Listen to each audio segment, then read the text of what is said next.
Une nouvelle année, une nouvelle critique pour un volume de Noc. Et oui, bonjour, la communauté de coups critiques, c'est encore moi, Pépé.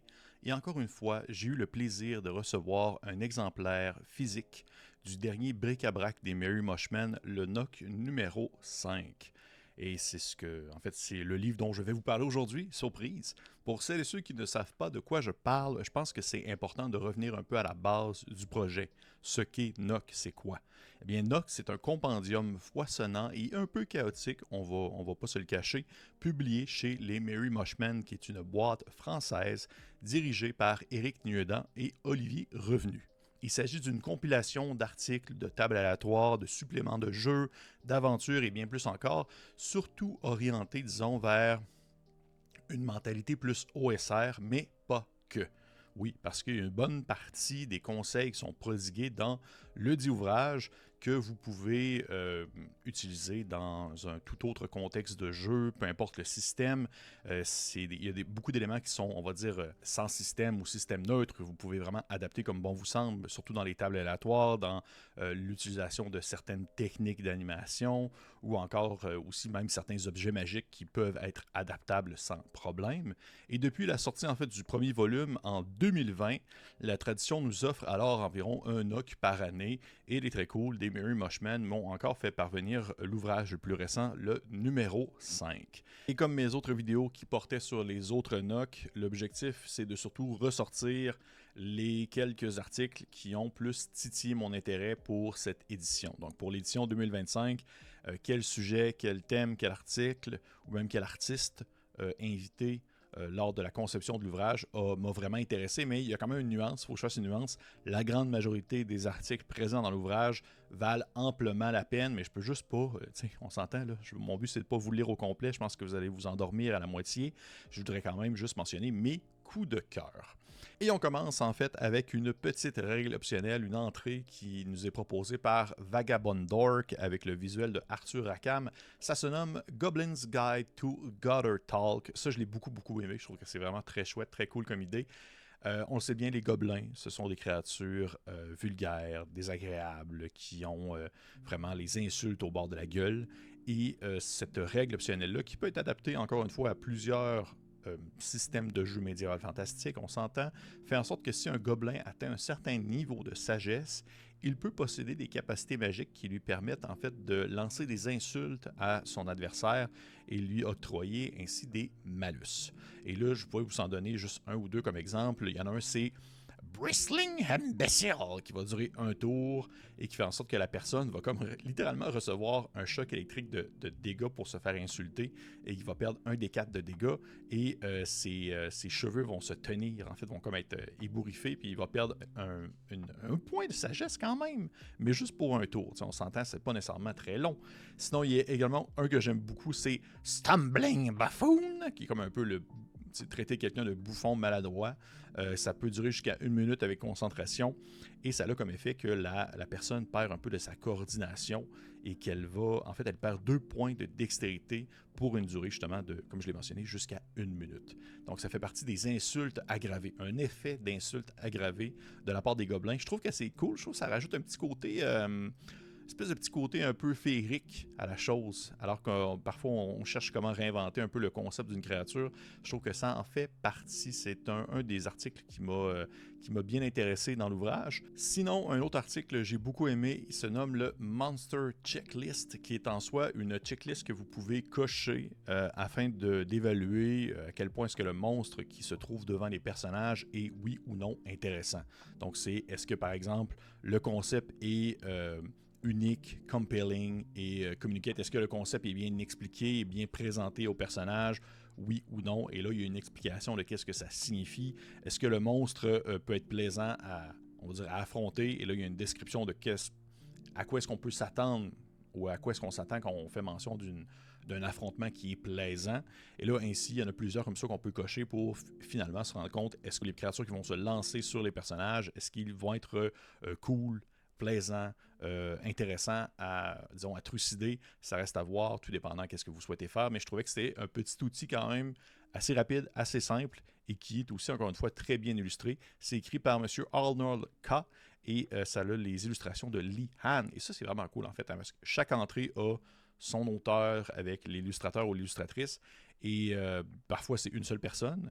Il y avait une des entrées qui était un article d'Evelyne Moreau, qu'elle avait illustré également elle-même, qui est une autrice et illustratrice québécoise que j'apprécie beaucoup. Il y en a une autre que j'ai beaucoup aimée aussi, qui se nomme 1D7 Dungeon Flora. 1D7, si vous avez ça chez vous, peut-être si vous avez des dés de DCC. Qui a été écrit par Éric Nieudant et justement avec le visuel de Evelyne Moreau. Et ça aussi, c'est un truc que j'aime beaucoup parce que, vous le savez, si vous suivez la chaîne depuis un certain temps, j'ai une certaine affection pour tout ce qui touche les donjons, l'exploration des donjons, l'approfondissement, approfondir le concept aussi même des donjons, voir un peu les différentes techniques qui existent pour les concevoir et tout ça. Et un des 7 Dungeon Flora, c'est pas quelque chose que j'aurais pensé, mais qu'au final a quand même une certaine logique dans l'idée où il y a assurément des pousses, des types de plantes qui poussent dans les donjons pour pouvoir nourrir les animaux qui se trouvent et qui ne sont pas des carnivores.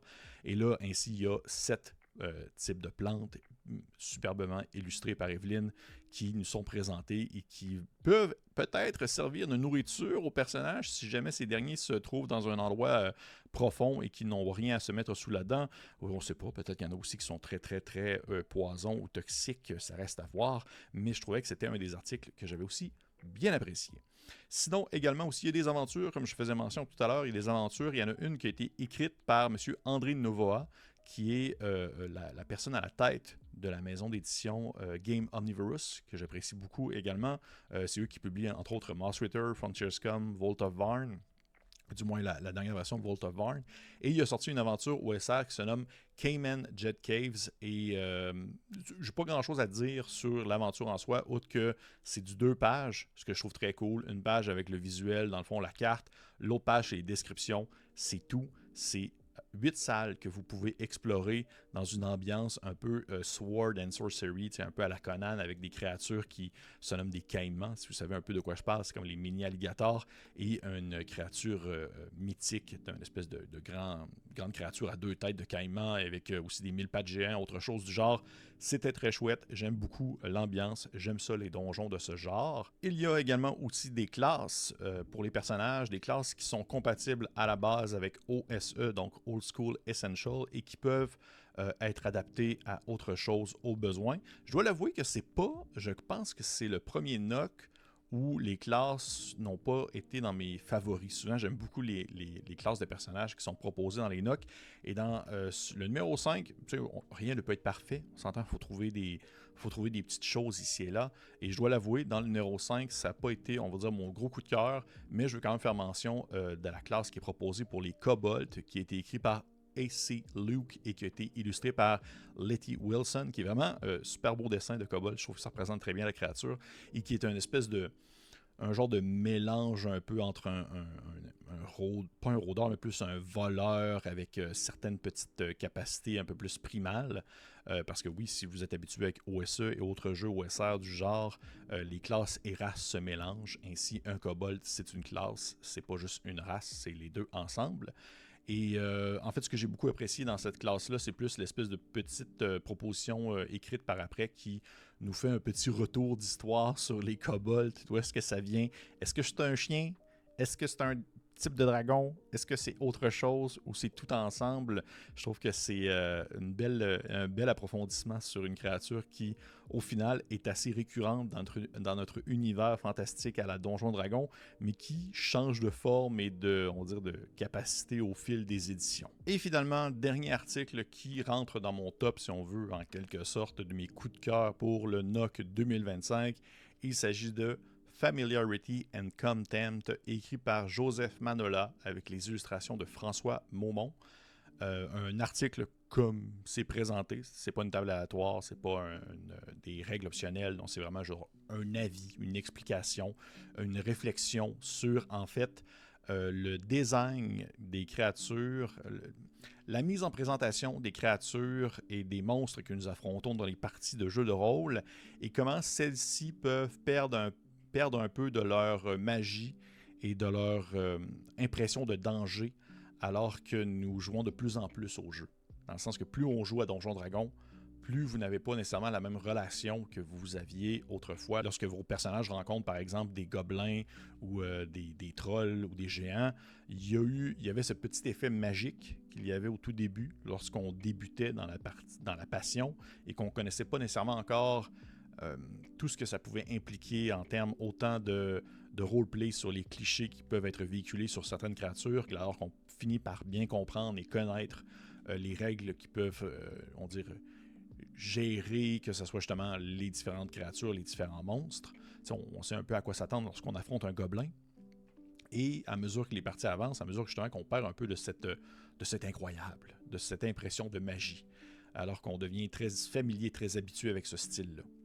Et j'ai trouvé ça très intéressant comme approche parce que c'est définitivement quelque chose dans quoi je me retrouve, où au final, l'objectif n'est pas nécessairement de vouloir réinventer la roue lorsqu'on décrit un monstre qui est comme un classique des classiques, comme un gobelin ou un troll par exemple, mais bien plutôt de peut-être utiliser des formulations ou des types de mots ou même aussi des figures de style afin de représenter la créature qui se trouve devant nous. Par exemple, le gobelin, il est décrit comme étant une petite créature sournoise qui sort de dessous du lit alors que la nuit est tombée avec son couteau entre les dents et du sang qui dégouline encore du bout de la lame alors qu'il vient de trucider quelqu'un dans un lit non loin de sa prochaine victime.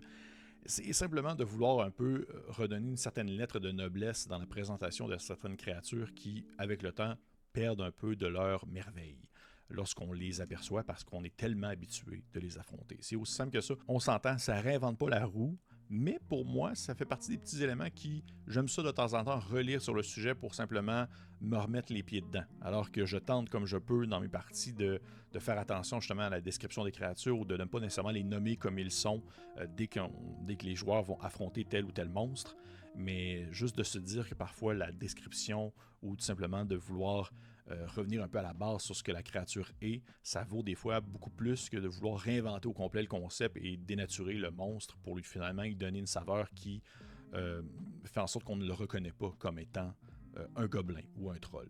C'est aussi simple que ça. Moi, j'ai beaucoup aimé cet article-là, comme plein d'autres. Là, je l'ai devant moi, là, je suis en train de l'ouvrir. Il y a un article vraiment cool sur les donjons cycliques.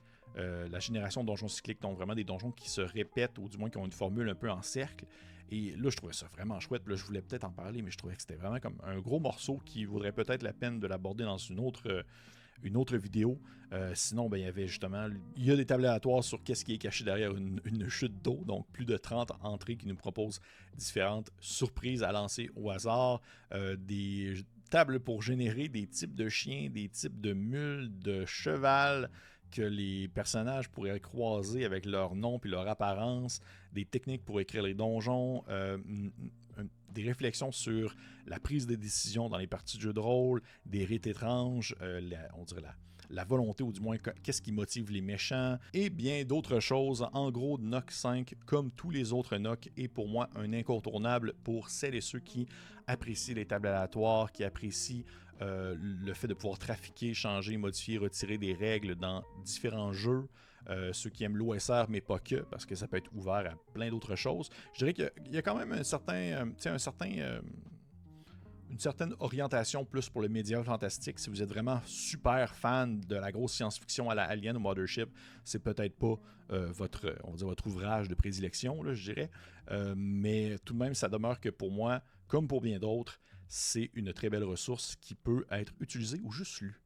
Vous pouvez l'utiliser à votre table, mais vous pouvez aussi juste le lire et vous sentir inspiré par son visuel attrayant, mais également aussi ses écrits pertinents. Si vous êtes intéressé à vous procurer un ou plusieurs Nock, je vous laisse dans la description de cette vidéo le lien qui mène au site des Merry Mushmen sur lequel vous pouvez commander ce que vous voulez. Si vous pensez peut-être être le public cible pour ce type d'ouvrage-là, je vous dis, foncez, vous n'allez pas le regretter. Et c'est ce qui conclut pour moi cette vidéo.